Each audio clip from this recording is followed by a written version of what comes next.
Hello everybody, welcome to my channel. Today I'm not going to finish what I'm working on, but I thought, I'm going through all these steps and I thought maybe y'all want to come along. And what I'm doing is, and I will list her link below, Natasha from Treasured Books. She did this video, I think it was a year ago, where she was talking about using up your 6x6 paper pad. And I was like, well, I need to do that. Because to be real honest, I've gone through or donated most of mine, but I still have some left that they're just sitting there. I need to use them up. This one I've been hoarding because it's so gorgeous, and it's not a new one. Y'all say, oh yeah, that's not new. The House of Roses by Lemoncraft. I think, but I could be wrong, I think Stamperia did something similar. But as this one, as you know, we're even dealing with gingham. We're dealing with the wood and stuff like that. But you can see I'm down to the basics because when I do my project share, I'll do that link unless you want to start yours now. But I'll put the link in where she's, tells us what to do. And let me show you real quick. Oh boy. I always start on one thing, then I go to the other. You use 17 pages of your paper. And that, I was like, yes, please. Now, is this perfect? No. Is it a wee bit wonky? Yes. But what I'm saying is, it is not perfect, and that makes it charming, okay? Oh, excuse me, y'all. Can't laugh at that little coughing. My allergies are going crazy, y'all. Let me know in the comments below. Are you all dealing with really bad allergies right now? I told Handsome, I said I'm about ready to be finished with these things. But anyway, so I haven't, as you see, I'm going to decorate it, but it comes out like so and like so. And this one. And then this one flips out like so and like so, And then this one flips down. Now, oh, I did make this. That's what I can show you too. This is another way of, remember the flat bags I did when we were doing the packaging and stuff? This is another way to close it, where you do like, we don't need a punch, but I used my 3/4 inch punch by EK Tools and punched out these two little circles. And then you take, hopefully, a teeny tiny brad, and you can, with your pokey tool, you can go in the middle, or if you have a teeny tiny hole puncher, you can do that as well. And then you put a brad in the center of the two. And you do this one before you close it. Do you know what I mean? Before you do your seam on closing it. My seam this time is here. I've forgotten. I did it over here. And then this is embroidery floss. And then I did some die cutting and some fussy cutting. And we have on either side. This would also be fun. After the fact, I thought about it. Bead, bead, bead. Wouldn't that be cute with the beads there? But oh well. But anyway, so that's going in this pocket. And then this one comes out as well. And that's what I've got so far. And one of the things I wanted to put in here, I don't remember who did this, or I would give them credit. But years ago, I saw somebody on YouTube do this, and I've done it several times, but it's been a while, and I want to do another one. You can make these with, let's say you've got a limited amount or a short amount of paper. So you can make them like this, and then what you're going to end up doing is putting them in here, and you're going to staple, staple, And some people love staples, and and there's, especially if they're pink or whatever, that color coordinate. And some of them like to cover them up. You can cover them up with a little die cut, or you can do some fussy cutting and cover them up like so, you know. And do like that. And as you see, that's what I'm going to do. And so when I'm working with white paper, I usually stencil, okay? And as you see, I like dark and light, dark and light, dark and light. The stencil I use for this, I got off of Amazon. It's this guy. If you're interested, there's the SKU number. And it's one of those, you get 6 of them, and they're real nice. And so I've been using them with my mixed media as well. Now, 2 things. If you're going to put lots of paper in, but remember, I have to stay as flat as possible. And you know, that's very difficult for me. I might switch up a few things in there, by the way. But if you don't, if you want to put in quite a bit of paper here, then I would suggest that you put maybe even like a 1/4 inch, another score here, so that you can have that nice little lip, you know, to hold them. My favorite way of doing this, but my paper is limited this time. My favorite way is, let me see if I can give you an example. Let me look for some scraps. I don't have the scraps I want. Of course, that will happen. I just need long and... Okay, here's a yellow one. Okay. Let's say you want to do a really small one. Okay. You would... see how I can't cut a straight line? Whee! You would just...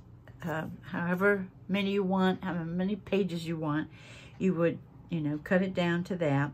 Then you would fold them over like so. I would go ahead, you know, and burnish it and make it nice and flat. And then what I used to do and what I normally do is then I put them in here, put this here.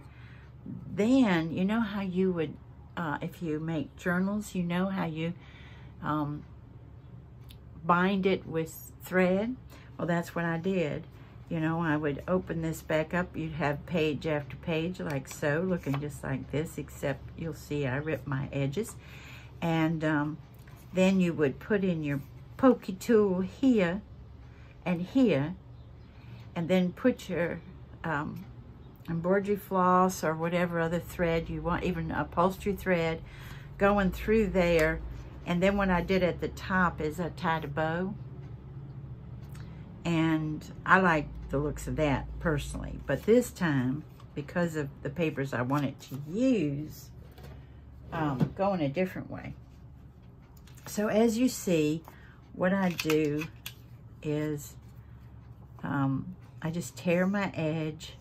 Then the next page I want to go here, tear the edge, but make it so that you see the one beneath it.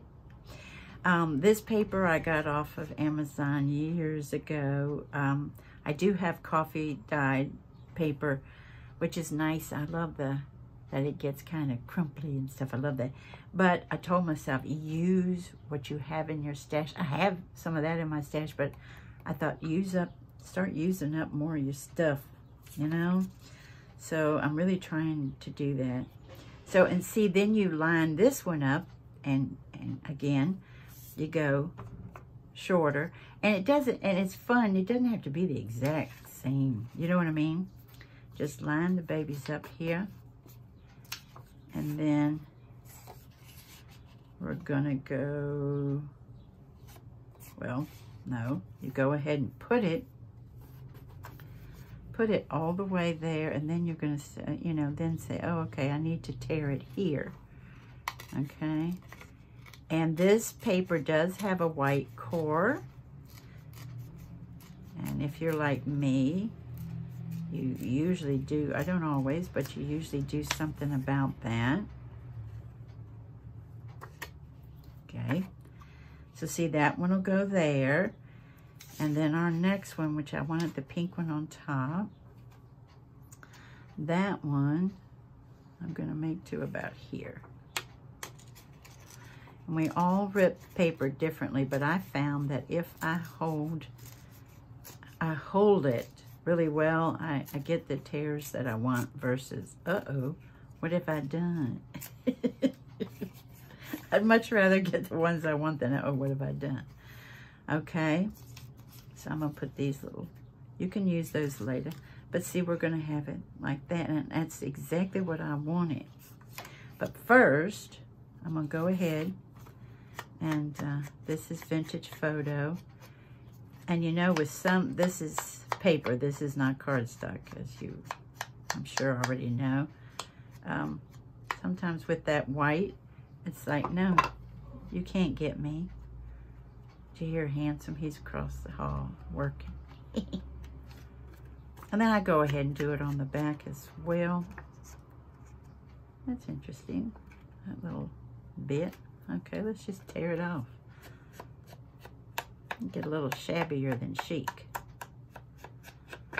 Okay, so we got that. And then with these, because as you see in the paper and stuff, it has a nice deep pink running through everything. And so I go ahead and I use Kitsch Flamingo for that.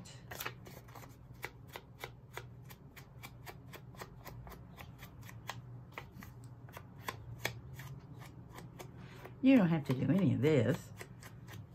But I mean, if you like the idea of doing it, like I said, it is not mine, and I apologize to the person who I saw do it and not give them credit. I don't think that's cool. Okay. Do I want it like so? That's the other fun thing. You turn it around. Or do I want it like so?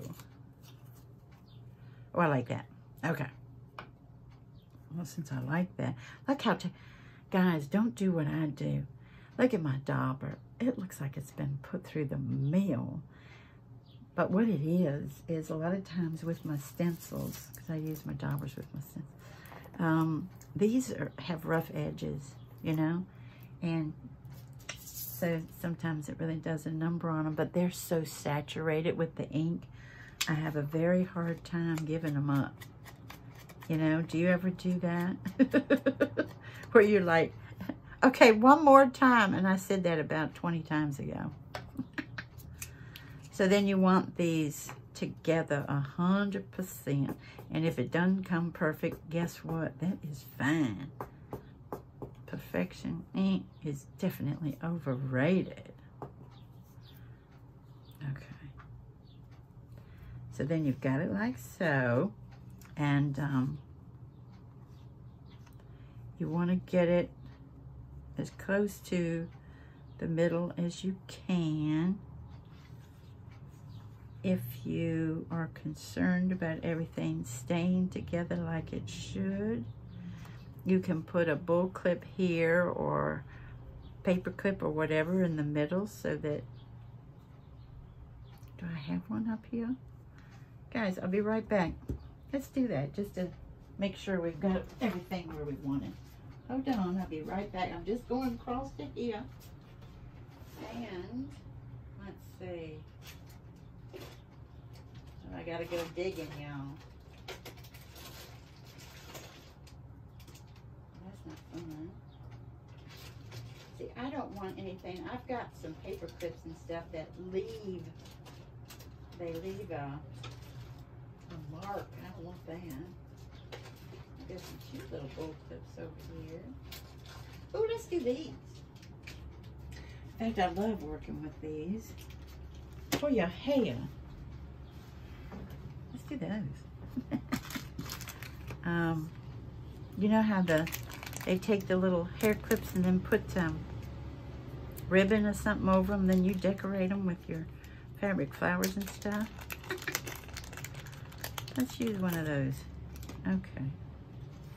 One more time. Make sure everybody's lined up right.